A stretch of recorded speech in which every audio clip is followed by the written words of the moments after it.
I promised you, and I still promise you, I will not spend every show from now until the end of the impeachment hearing discussing various aspects of the impeachment, the testimony, the witnesses, the contradictions.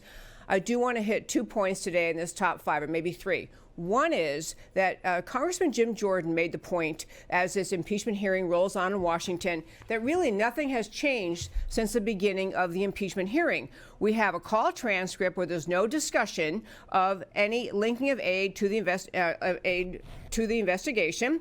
We have the 2 people on the call, the 2 actual people participating, the principals, President Trump and Ukrainian President Zelensky, both saying there was no coercion, there was no quid pro quo, there was no linkage of aid to any of the into engaging in an investigation. Number 3, the Ukraine government had no idea that aid was being held back pending confirmation of the intent with respect to the investigation. No corruption, no knowledge of any aid being held back. And finally, President Zelensky didn't announce, didn't start, and didn't acknowledge he was going to start any investigation to get the aid released. It was released without contingencies. These are the facts that actually matter, even if you agree that the president should even be considered possibly to be impeached, even if he had tied aid to the Ukraine to insisting on Ukraine investigating the Biden-Burisma mess in 2016. So that's my first point today. Nothing has changed in all of this impeachment testimony. Point 2, there was a poll, a Fox poll, that said that 70% of Americans, 70% of Americans say something, they think probably something President Trump did in the phone call with President Zelensky in July was not right. They don't say it makes it that he should be impeached, but 70% say probably something wasn't right. In this most recent poll, a Fox poll, 51% said, yeah, you know, it wasn't right and probably he should be impeached.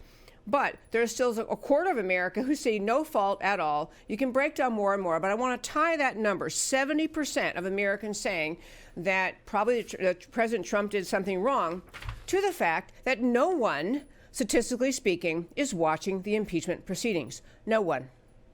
We have literally in America, if you consider we have 304.5 million Americans with a television set at home, about 4.3%. 4.3% of Americans are actually watching. This is a sham. It is a show. The Democrats running this impeachment have absolutely no belief that there was anything wrong with the phone call between President Trump and President Zelensky in July. We've talked many times in the show. I'm not going to go through the litany again today, but we'll talk a little bit later about something good that come out of the impeachment proceeding.